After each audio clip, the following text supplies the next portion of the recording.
Okay, good morning, everyone. Thank you very much for joining us today. I know it's a busy time of the year, so we're especially happy that you could take an hour out of your time to come and join us for this exploration. My name is Matthew Bach. Together with a really fabulous team whom you see here, I lead ICLEI's efforts to foster a just transition in cities. ICLEI, for those of you who aren't familiar with us, is a global network of over 2,500 local and regional governments committed to sustainable urban development. And today's webinar will be a bit of a solutions-oriented webinar, and we'll be looking at how to integrate the social and the environmental for sustainable and just cities. And in particular, we'll be sharing with you 17 keys for unlocking sustainable and just cities. This is the result of 3 years of hard work as part of the Urban Arenas for Sustainable and Just Cities project, which has been funded by the European Commission as part of its Horizon 2020 framework. So together with 6 stellar partners, including DRIFT in the Netherlands, the Barcelona Lab for Urban Environmental Justice in Barcelona, the University of Freiburg, the Central European University, the Faculty of Social Sciences at the University of Lisbon, and ECOLISE, we've been working hard to synthesize knowledge for sustainable and just cities and looking at then how to translate this knowledge into action. Our ultimate aim is to empower city makers and city thinkers to apply this knowledge locally and translocally, as well as to influence policies across multiple levels of governance. Now, coming back to today's webinar, and in a moment, my colleagues Lucia Di Paola and Yui Hun will share how sustainability and justice can go hand in hand, and then they'll welcome a few brief comments from 2 very special guests whom you'll get to know in a moment. And then last but not least, you'll have a bit of time to ask some questions via the Q&A function of Zoom. And also feel free to write to us in the chat if you have any issues or questions. Thanks again for joining us and enjoy the webinar, and over then to my colleagues. Yeah, thank you, Matthew. So nice to see so many of you are joining. Thank you so much for being here. So yeah, let's go a little bit step by step and start by asking ourselves the guiding question that brought us here today, which is, can sustainability and justice go hand in hand? And you have, yes, thank you. You can switch the slide, great. And can sustainability and justice go hand in hand? This is the question that brought us here today. And I would like to start answering this question by showing a few examples of what happens when sustainability and justice do not go hand in hand. So the first example, we have to go back to the environmental justice movement in the USA in the 80s. This picture represents a protest in North Carolina when the city administration decided to move contaminated soil in a county that had a majority Black population. And it just so happened that only a few counties in that state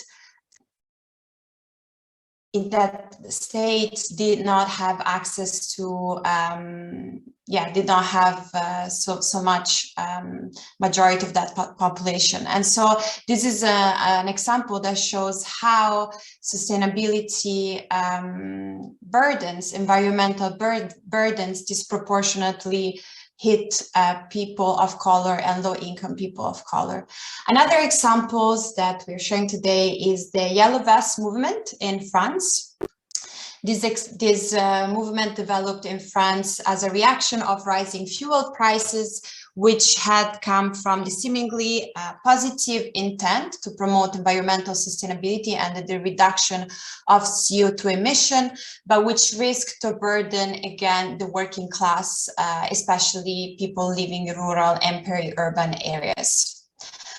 Finally, we have an example of green infrastructures. Here we see that much of the efforts in cities go into development of large infrastructures to promote sustainability, cleaner air. And here we see the vertical forest towers in Milan, which, however, remain unaffordable and not accessible by the vast majority of the people, and also further contribute to the privatization of the space in the city. So these examples show that if dimensions of justice are not addressed with sustainability, we risk to deepen inequalities. But so the question then is, how do we address justice in sustainability? And in the next slides, we have a few definitions of what we mean by justice when we talk about justice. And we ask the questions in a way that they take into account then sustainability. So for instance, distributive justice asks who gets what. So for instance, who gets to suffer the environmental burden, who gets to benefits from sustainability. Procedural injustice is concerned with who is involved in decision and how. So for instance, in projects for urban sustainable development, we ask the question who is involved in the decisions and in the way they are made. And then finally, recognition justice is concerned with the marginalization of communities and marginalization of people based on their identities. So the question is, for instance, in sustainable planning, such as the development of the park, whose needs are recognized and represented in these instances. So these examples show that, these questions show how we can talk about justice in sustainability. So can you please go to the next slide? Thank you. So in taking into considerations these questions, these dimensions of justice, and we with Urbana try to answer by coming up with a list of keys that integrate sustainability and justice together. And they do so by asking the questions that we showed earlier about justice, and try to provide an answer and provide something concrete and implementable for city makers working in different professional spheres. And we specifically identified 17 elements that are particularly important here. And my colleague Yui now will go a little bit more into the details of those examples. Thank you, Lucia, and nice to meet you all. So during the Urbana project, we have gathered a large amount of information on how to successfully promote and strengthen both social justice and ecological sustainability in cities. And to make this knowledge more accessible and approachable for city makers like you, we synthesized them indeed into these 17 keys. And just as a background for you, these keys were developed together with the Urbana Community of Practice, which is an open community of over 1,000 city makers and city thinkers across Europe and beyond, from different backgrounds and fields. And the keys are, of course, based on the project work, but we also asked the Community of Practice to share their personal and institutional experience, which were then used as inputs for these keys. So what is a key then? So the keys are not simply divided, they are not divided by topics such as transport or energy or so on, but they rather function across topics and work the best when they are all taken into consideration. So in short, these keys are 17 elements which address both justice and sustainability together. They help you to look at cities through the lens of justice. They also help you to take concrete actions by providing advice on approaches, governance arrangements, information about the drivers of injustice, which this key addresses. And we also provide you inspiring examples of projects and initiatives which have managed to combine justice and sustainability, and resources to help you to do the same thing. And all this information will be available to you on our newly launched web platform, sustainablejustcities.eu, and we will also share the link at the end of the webinar. So here you see the complete list of keys. I'm not planning to go through them all during this webinar, but would rather like to focus on a few keys as examples. I will also try to make them more tangible to you by presenting real-life examples from across cities across Europe, where we can see these keys being used in practice.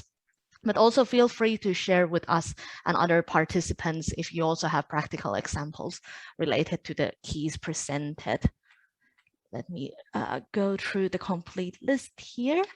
So next, some inspirational examples about the keys and case examples. So the first one is the economy key.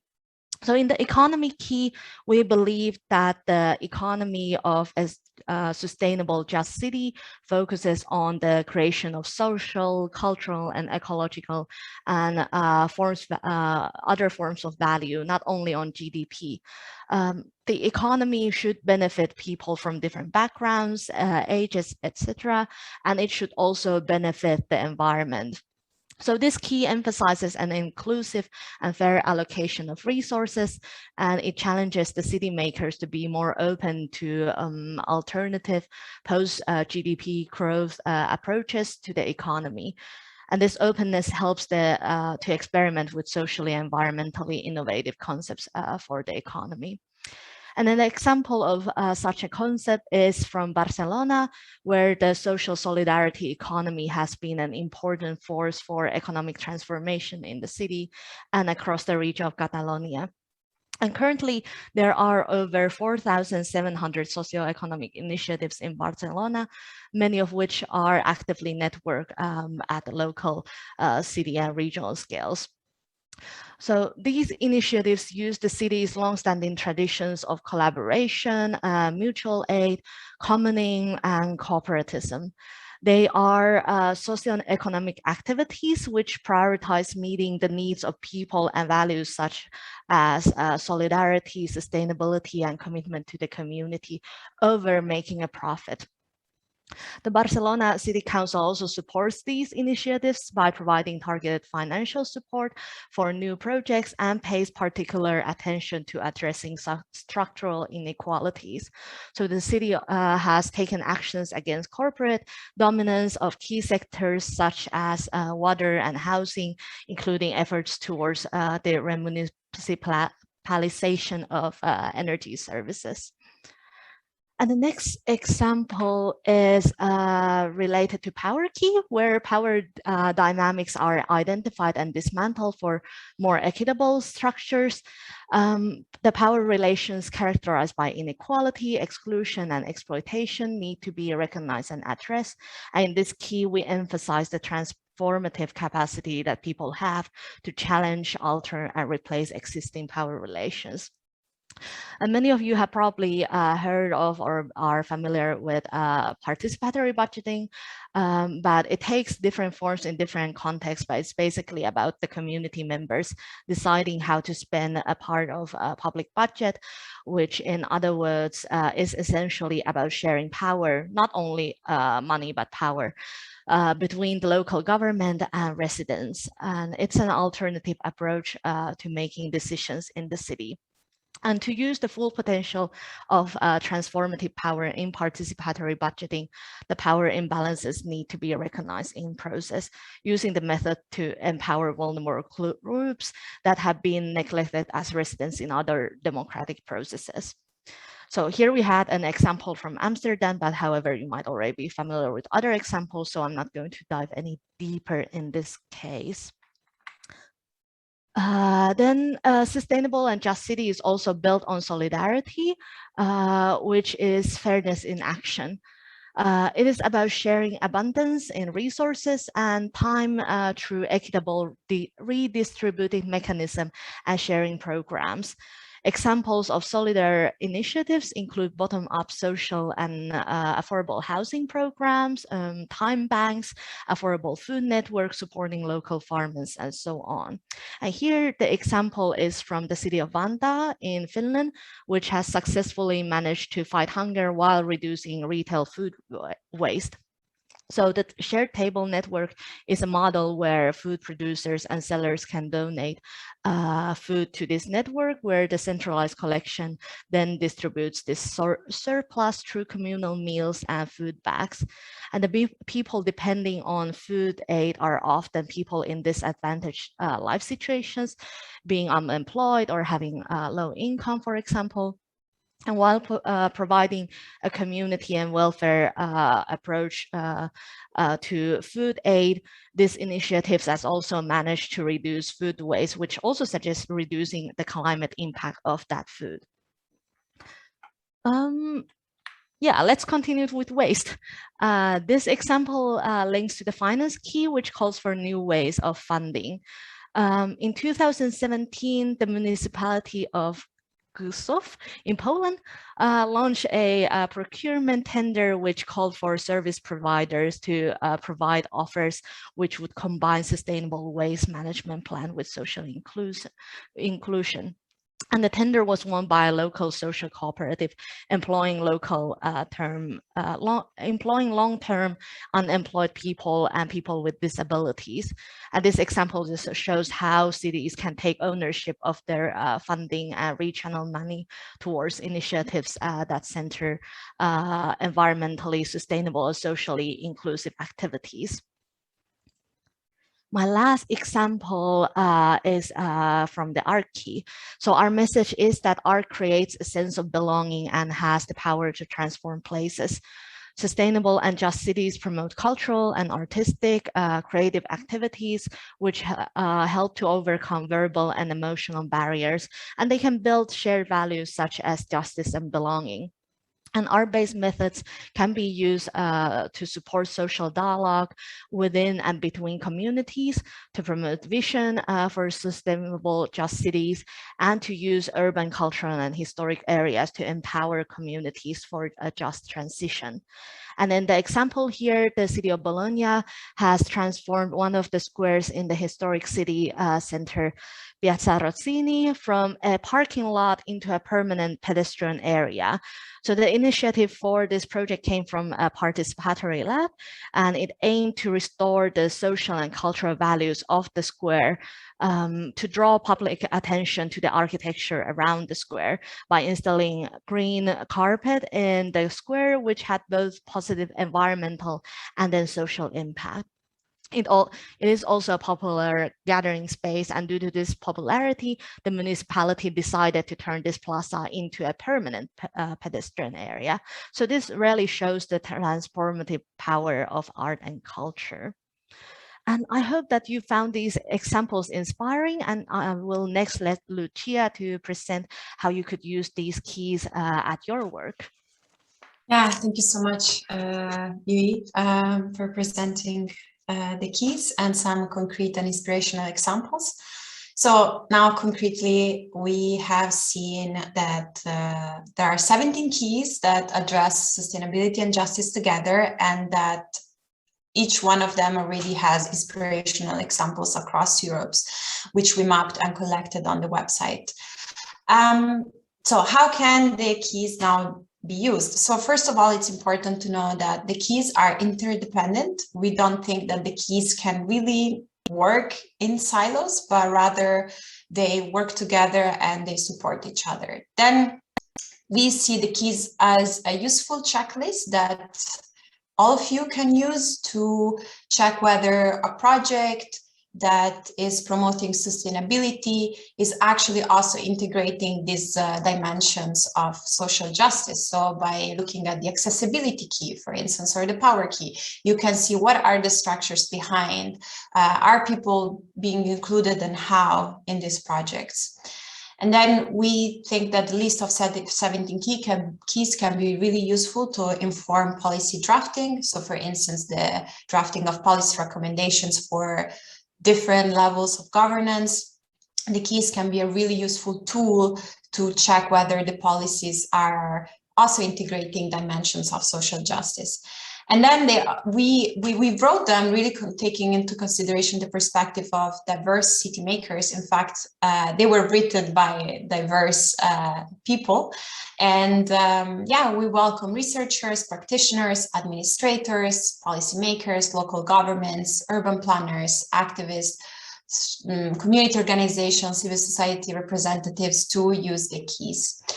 And finally, they represent a wealth of resources. So the ways that you use this key is not just by using what you find on the website that we wrote, but rather what we did was collecting a lot of things that are already out there, because Urbana does not aim at reinventing the wheel. We think that there is a lot of knowledge out there that exists, and all our keys link to many initiatives, projects, reports, research, and resources that it's already out there. And finally, if you can think of any other ways in which the keys can be used, then please feel free to share your idea in the chat. We would be really interested and curious to hear about that. So now I would like to bring in two of our great keys writers who are part of the Urbana team, and to ask them and see together with them how the keys can be used. So we have with us Celine Fabrequette, which is policy coordinator at ECOLISE, the European Network for Community-Led Initiatives on Climate Change and Sustainability, and Filka Sekulova, who is postdoctoral researchers at the Barcelona Lab for Urban Environmental Justice and Sustainability, a department under the Autonomous University of Barcelona. So both of you, Celine and Filka, thank you and welcome to be here with us. So both of the organizations you work with have at the center, have at the core of their approach, the integration between justice and sustainability. So before getting into the keys, which you helped to write, I would like to ask you a little bit of a more of a general question. Can you please tell us a little bit about why you think that justice considerations need to always be integrated in urban environmental sustainability? Celine, would you like to go first? Hi, Lucia. Hi, everyone. I hope everybody can hear me properly. So for those of you who doesn't really know me, so I'm Celine, and I work in ECOLISE as the policy coordinator. And so ECOLISE is a community-led initiative organization who is there to represent community initiative at local level, such as eco-villages, transition network, to get more access to the European Union. And so my work is basically to lobby and make sure everybody gets to speak and to have access. So justice is very important. Justice is also linked with representation and sustainability. So when you look at the current situation at the European level, what is important for the European Union right now is the objective of whether it's Fit for 55. The objective is becoming a carbon neutral continent by 2050. And so in that respect, what does the European Union has been doing is been really focusing on environmental policy, on mainstreaming environmental, and also on developing sustainability policy and position, whether it's in terms of energy, building, transport. It's all about how we become more sustainable. But again, I want to make it clear, it's not because of the good of the heart of the EU is doing it, it's also about money. Everything is always about money. So they are seeing sustainability as an opportunity to become, it's like the third or second economic boom, if you say, sustainability. So why is it important to link sustainability with justice? It's because if you just look at it as an economic boom, then you do the same thing that we've been doing, which is getting more, consuming more, becoming bigger, the same people, have more money, the same people speak, the same people have visibility, the needs of the same people are always being met. So, but if you link it with justice, then you ensure that we reach out to a broader target audience, which often are marginalized communities, whether it's eco-villages who are developing great local ideas, or whether it's people of color or people with disabilities, because more and more there are different policies that are being developed in terms of sustainability. For example, reducing car in the city. You wouldn't think about it, but for people with disability, it's not such a great thing.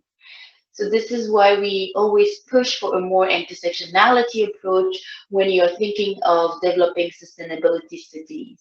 And I will stop there. Thank you. Thank you so much, Celine, for your insights from someone who's so active and closely working with European Union institutions.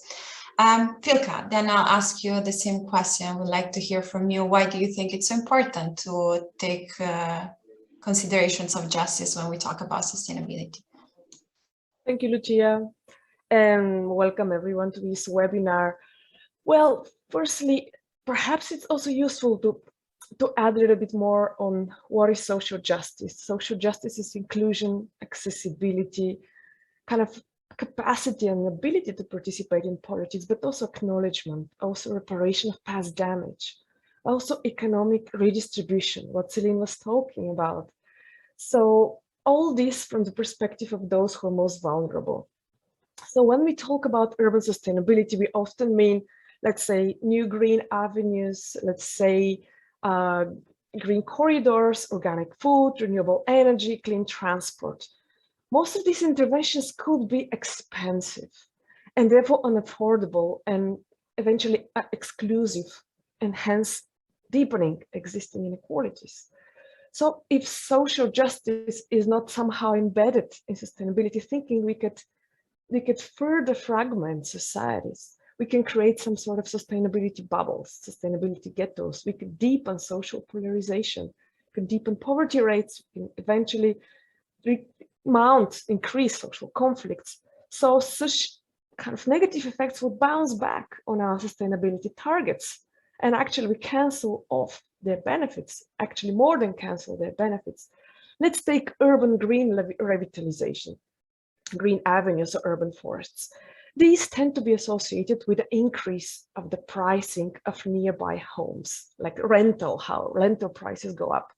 What has happened is that they're kind of pushing people and actually punishing those who are most vulnerable. And they're kind of unaffordable, due to the unaffordable prices, they have to leave. But not only that vulnerable people have to leave, but they're the ones who have to bear the cost, the price of sustainability. So that actually that deepens the level of poverty they already have, that actually exaggerates their vulnerability. So in that sense, this is an example of how well-intended sustainability policy could actually deepen and exacerbate existing rates of poverty, contributing to social injustice, polarization, and conflict. So actually, another important point to say here is that if we don't take justice into account when we plan for sustainability, somehow public acceptance of sustainability for ecological transition actually diminishes and creates strong resistance to all types of sustainability interventions.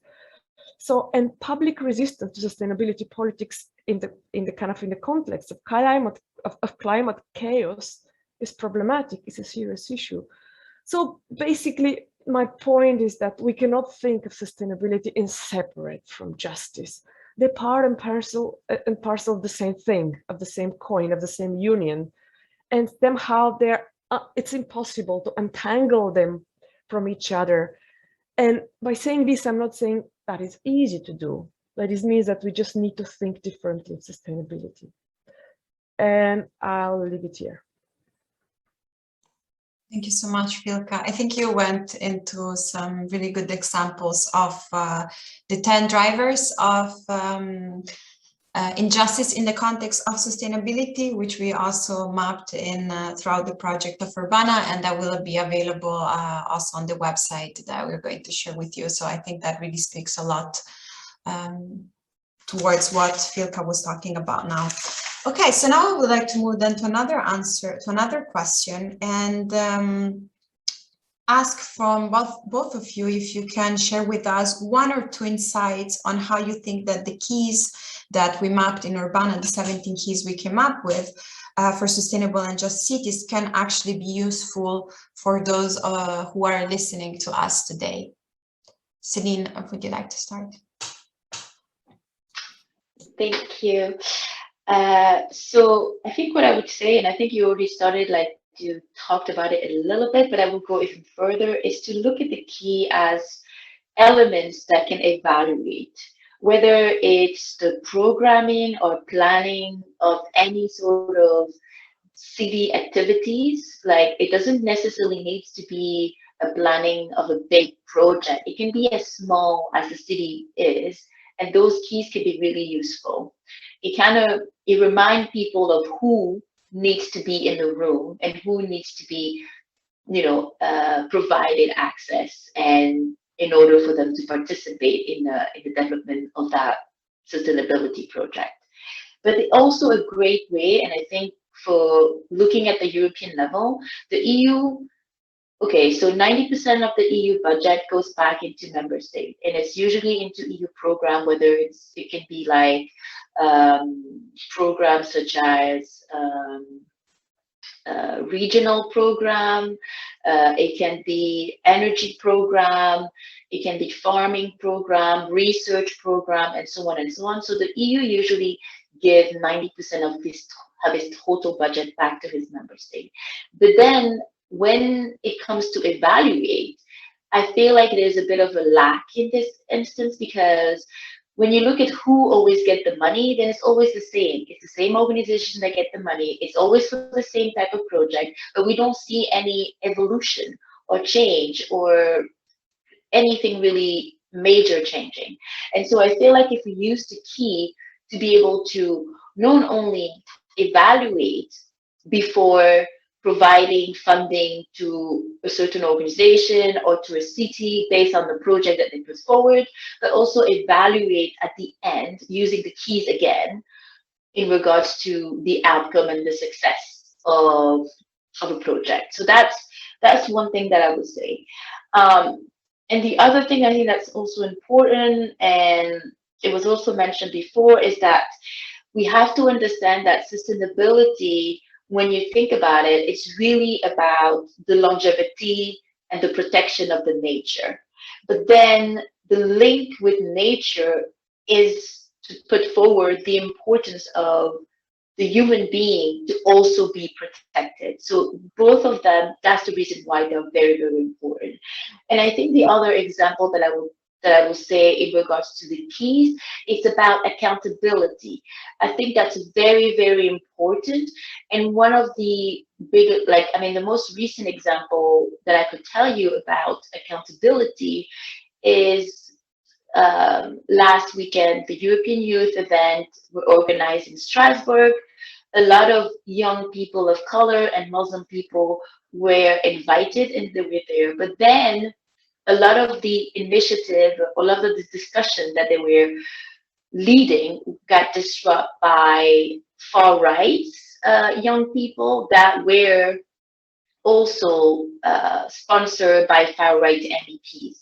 So what do we ask right now? We're not discussing with the far right young people. That's not the matter. It's that what's the matter is that the institution take accountability of what happened within inside. Because if it doesn't take accountability, then it creates a bad behavior. And so the keys is also there, in my mind, for people to have accountability, to keep people accountable for the things that they are doing, but also the things that are not been done, and also the things that are being done badly in their name. So I think that's really important. So I will just stop there, and thank you again. I hope I was clear, but I'm happy to answer any questions. Yeah, thank you so much, Celine. I think there are some questions that we'll come to that later, but I thank you so much for sharing this example and your experience. I think it's very important that we talk about it. And yes, in fact, we do have a key in the list of the 17 keys. There is one key that focuses on responsibility only, and so it really speaks a lot to what you said about that, about the fact that we need to make also city makers accountable. Filka, then the same question to you. Can you share a few insights on how you think that the keys can be useful for the people who are listening to us today? Yes, thank you, Lucia. Firstly, just to say that we cannot think of the keys in isolation. So if we need to really advance sustainability and justice in the Union, we need to simultaneously implement and think of multiple narratives. We cannot remain in single domain. So this is where the 17 keys are particularly useful, because they provide guidance at the same time without giving us a strict corset or a blueprint according to which we can kind of implement particular policies or actions. So they're adaptable to local realities in a sense. So I would like to give an example from the domain of resistance. And because often when we talk about justice and we end up talking about alternatives building, but resistance is fundamental for urban sustainability and justice. Let's take the recent example of the citizen group mobilization for the defense of the El Prat area. This is an area just on the outskirts of Barcelona, which was threatened with and perhaps it still is by the expansion of Barcelona airport. So it's a kind of peri-urban metro area of high value, which is surrounded by highly urbanized spaces and factories. So the resistance and civil mobilizations were successful exactly because of the implementation of multiple keys. And for example, we had diversity of agents which joined the protests and actually put pressure on the government. From spaces, they were kind of the people who participated from multiple cultural and ethnic groups. So the meaningful of participation, the key associated with the kind of participation was also mobilized. The solidarity key, meaning the solidarity between the actors located in the city and close to the city, was actually strengthened. The regional integration key, in terms of thinking of the space just on the outskirts of the city in close relations to the city, and the way the city infects its surrounding is also kind of important. The sharing knowledge key was important in terms of sharing knowledge on the dangers of climate change, of expanding the airport, for example. The key related to arts, the key related to the agency of civil society and grassroots initiatives for the protection of existing nature-based solution, which is the kind of the water area and the kind of delta of Llobregat, which is just exactly there. But importantly, we had the key associated with governmental accountability, meaning that kind of due to a lot of mounting civil pressure, the Catalan government could stop temporarily or not the project. But we also had a kind of the importance of challenging the way economic benefits are distributed. So they're distributed between people and the environment. So the millions that were supposed to go to this airport can be redistributed in socially and sustainably just way. So this type of resistance movement also challenged the neoliberal norm of kind of associated with GDP growth as the ultimate measure of progress. Importantly, this type of resistance movement also mobilized the key associated with divestment from polluting industries. So the finance key, as well as the key, and that's fundamental, associated with power and power dynamics in terms of who decides when particular large-scale infrastructures are going to be placed and when public money is going to be invested. So you could see that in civil mobilization movements also they're only successful when you have almost all 70 keys present. And that's just one example out there. Thank you. Thank you so much, Filka. I love how when we talk about why the keys are useful, we talk about sustainability and justice. It's just the keywords of the keys themselves keep popping up. So you talked about the economy, power, again, accountability. So this is all just to prove that they can really be a useful tool. And yes, ICLEI, as a representative of a network of local governments, we definitely will do our best to bring the keys to municipalities. So thank you, Filka and Celine, for your interventions. Really appreciate it. And I'll pass it back to Matthew, who will read us the questions in the chat. Great. Oh, such a good conversation. I wish this could just go on and on. Thanks to Filka and to Celine for these insights. We have 8 really interesting questions. I hope we'll get to most of them. I do not know if we'll manage, but let's start with the one that was most popular. And the question is from Christiana Lily, I hope I'm saying that right, about what are the main barriers to implement the keys? Are there any key combinations or specific keys that are harder to implement than others from a local government perspective? So anyone who fancies tackling this one? Okay, I guess it can a little bit. So as I'm not a local government, it's really hard to say, but when you look at the keys, most of the time, and even in ECOLISE, this is what we've also seen a lot of in regards to our conversation with local government, is to make sure everybody is at the table. So it gets like inclusion and cost of money. So for example, when it comes to people with disability to be part of project and so those sort of things, I think the keys when it comes to justice, in order for justice to be real, everybody needs to be on the table, and so you need representation. Same with linking it with sustainability, but I think when it comes to local, it's complicated because it's expensive to make sure everybody's there. And sometimes it's not even a question of money, but it's also a question of time. When are you having your local meetings, Mayor, to decide on what is important to focus the budget this year? Is it are you doing it on a Sunday? Are you doing it at noon, in the afternoon? So it's also those time will alienate some group, and so then they won't be able to participate. And so, yeah, in my perspective, that's one of the hardest things for locals to do. If I could jump in here, let's take from the perspective of local governance, what I've been observing, let's say in the municipality of Barcelona, is that local governments don't have the legislation power on their right.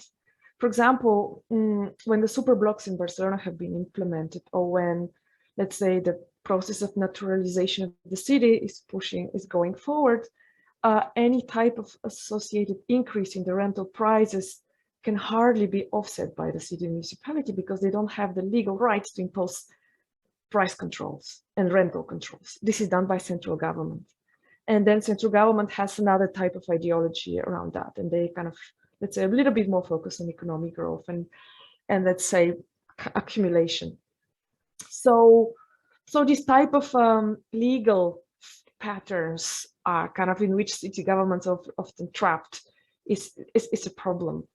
But also for me, kind of when it talks about keys, well, the keys associated with power, with challenging the global neoliberal regime, and are kind of associated with economic redistribution. They're kind of at the core of most of the actions that we want to address. And most of the justice actions cannot be kind of, we can't really implement justice for a very superficial type of integration of marginalized people in some sort of not so central processes. I mean, we need to kind of rethink the entire system of decision making and thinking of policy. So that happens at multiple levels of community. So that's actually challenging the way our system operates, and who takes decisions is perhaps one of the hardest things, as you well know, actually. I would want to add to these main barriers to implementing keys from a perspective of someone who worked for a local government and inside a local government. I think the silos between departments are very big barriers, because it's often that, for example, participation would be in one corner and then nature would be in one corner, and they don't communicate with each other. So this is why we want to really highlight that it doesn't depend on which department you're working on. When you work with the keys, you should always take all of these perspectives into account and talk to your colleagues. Great, thank you very much for all these answers. Moving on then, and we'll try to keep things snappy since we have a great list of questions here. We have a question from Kate Rayworth Aficionado, Jess Britton, who's asking about the panelists' views on how the keys can be integrated with the donut economics framework or approach. It's a good question. Shall I go? Well, I'm not an expert. I just know basically how the donut model is kind of thinking of the social limits and the socio-ecological limits kind of on the outer part. And the social limits, we need to think of the social limits as well in conjunction with the biophysical limits to growth. So basically the criteria that Kate Redford has in the donut model are pretty compatible and kind of very easy to integrate with most of the keys that we are having. I don't have them on the top of my head, but for example, when you think of the kind of the measuring units that Kate is using, perhaps this can be a kind of conceptualized even better with the help of the keys, and actually the keys could also kind of put spotlight on any type of gray areas or gaps that the social indicators that the donut model is having. And I think it will be very interesting exercise, but we need to sit down with the very indicators of the social indicators of the model and see how they fit with the 17 keys. Great, thanks, Filka. And if I could allow myself to get out of my role as moderator and answer as well, I would actually say in the process of developing the keys, we often did actually have the donut model in mind in terms of thinking about kind of how, for example, we can provide basic services to all urban residents in a way that is within the planetary boundaries, this kind of, so the idea of this sweet spot within the donut. But yeah, I wouldn't say it's a one-for-one kind of integration, but there are clear parallels, and I think we have a lot of commonalities with what Kate is saying. And there have actually been some really nice interactions between the Urbana project and the different communities that have been set up around donut economics in Portugal and Berlin and elsewhere. So I think there's a lot of commonalities to explore here. I don't know. Does anyone else want to? Maybe, yeah, I just wanted to add, connecting to what something that I said earlier about the keys, not reinventing the wheel, and that we actually, with our keys, tap into existing ideas and movements. And yeah, so for instance, in this instance, the donut economics is actually something that is linked to our key profile on the economy. And we also have developed some wiki pages because Urbana also developed a wiki for sustainable and just cities. We will link everything later in the chat.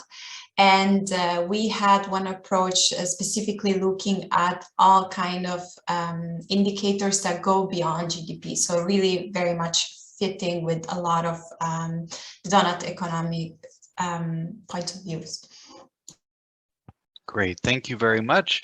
That was a really good question, and I'm sure we could have kept talking about this for a long time. There's an anonymous attendee giving us an excellent question as well, wanting to know about, so with recognizing that we kind of put these keys together with a focus on the European context, but then looking at how can they be adapted to be implemented in a broader kind of global context, for example, in developing cities.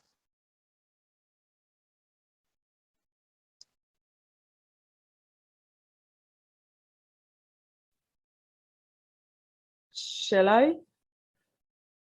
Well, I think Celine would be kind of better suited to answer that question than me, but my 2 cents on that, I think perhaps we should be a little bit more explicit that the way we've related this knowledge, that the knowledge, the 17 keys have been situated from a position of, let's say, mostly white, I would say, perhaps a mix with different kind of audiences, but European or kind of living in Europe, let's say, middle-class citizens. So with interactions with vulnerable groups, of course. So I think we need to be very careful in terms of transposing these keys, although their moral and ethical value is important, but I've been using the principles of decoloniality. I mean, like, my strategy would be to somehow get inspiration from all the type of, let's say, universe of pluriverse alternatives out there in the South, which have most of these keys in their own words. So rather than just like using the European language and the European enlightened knowledge and transpassing it to the South, I would rather start from Southern alternatives and actually existing cosmologies that are actually very much similar to these keys and see how these speak to our keys. Yeah. Thank you, Filka. You said it all. So, okay, we always have to remember we do not know best.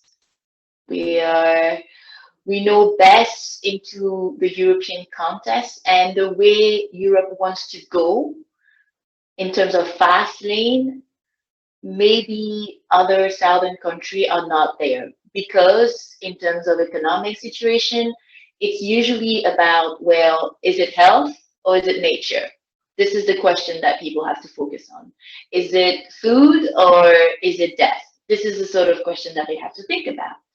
So because they don't have the same economic situation and the same social situation, then we cannot just bluntly bring them those keys and be like, oh, well, here's the keys, this is the revelation, and this is the best thing ever. Because it's the same thing when we talk about biofood. There's more biofood in Africa or Southern America than in Europe. Just because it doesn't have a stupid sticker that said AB or bio doesn't mean it's not bio. Most of the food there are pretty much bio. Apart from, there's not a lot of like massive, we always talk in Europe about like the massive farming, the big farm. They don't have that sort of things in the southern, in the South, because like, who can afford to have this sort of things? And most of them, the farming is mainly to feed their own family. So also for them, being sustainable is literally part of their DNA, because if they don't treat the soil properly, then they won't have anything to farm and to produce to make sure their family have food on the table. So I guess I will agree with Filka to come from a I don't know what you guys are doing perspective, and then build from there, saying, okay, this is how we in Europe are doing. This is the sort of things that we think is working for us. What is it that you guys are doing? And we want to know, and how can we make sure this becomes, perhaps if the objective is to have international keys or something, and so international key standards. So not just being like, oh, let's have the European standards as being international, but rather like, okay, where can we find a balance between where some of the countries from the South are at with their capacity in terms of funding and so on, and where we at the European level wants to be, and then we can create standards. Thank you so much for these answers. I really agree. We have 5 minutes left and we have a lot of really good questions. So let's let's shift gears and get into the lightning round mode. We're going to do one question, one answer, shifting between our different panelists, and we'll try to cover. I'm hoping for 3 questions, but let's see how far we get. Whatever we don't answer, we'll try to get back via blog post. So here we go, lightning round. I'm sorry I don't have suspenseful music to play in the background. So the first one is from Jonathan Luger, who's wondering about if there are any examples where more than one key is being implemented as an inspirational example of their interdependence. And I guess this goes to either Lucia or Yui. I think, yeah, this is a great question. In all the examples presented, there are multiple keys present, but we just chose them as an example for a specific key, because that key was stronger than the others. But for example, in participatory budgeting, you can see the presence of power, participation, diversity, depending on how it's executed. And one thing that I want to see more is climate-sensitive participatory budgeting. For example, in this city of Metz, they had in 2019 the theme eco-citizens, or all the suggestions for initiatives had to also be sustainable. There's one example. Super, thank you, perfect. And when you explore the platform, you'll discover there are many more cross-cutting examples. Next question is from Kevin Vega. Have any of you worked with greening projects which have directly incorporated justice issues through low-intensity green interventions? So there's a bit more of an explanation, but I think that's enough to get started. And I'm passing this one to Filka. Yeah, I mean, most of the urban gardens that have been appearing over the last years in many of the kind of cities are this type of interventions. Abandoned piece of land that's kind of cheap due to economic recession, a kind of bunch of citizens, like neighbors, enthusiastic individuals that come up and start growing. Of course, these type of interventions could be short-lived, because they're not always defined by law, but many of the kind of recuperation of the little kind of abandoned kind of corners of the city can be actually pretty low cost and quite participative. Actually, what I've been finding in studying nature-based solutions is actually all these low cost nature-based solutions that are very quick to emerge and are most participative and actually most inclusive. Thank you, Filka. Then we have a question, a political question from Alan Lacey about how do local political parties affect the possibilities of implementing these keys, especially in the context of polarization and a shift towards the right wing. And I will pass this one to Celine. Well, I mean, it depends, because when it comes to national, then the right wing a little bit more vocal. But when it comes to local, they are less crazy, and so it's easier to perhaps engage with them. But we still always need to be careful, because those right wing, for example, they still have, racism and discrimination. So I think the best thing I would say is just make sure you don't have a right wing as a local level, because at the end of the day, then it starts with local, and then it just grows and grows, and we see that in terms of justice and sustainability, the justice will always be the same.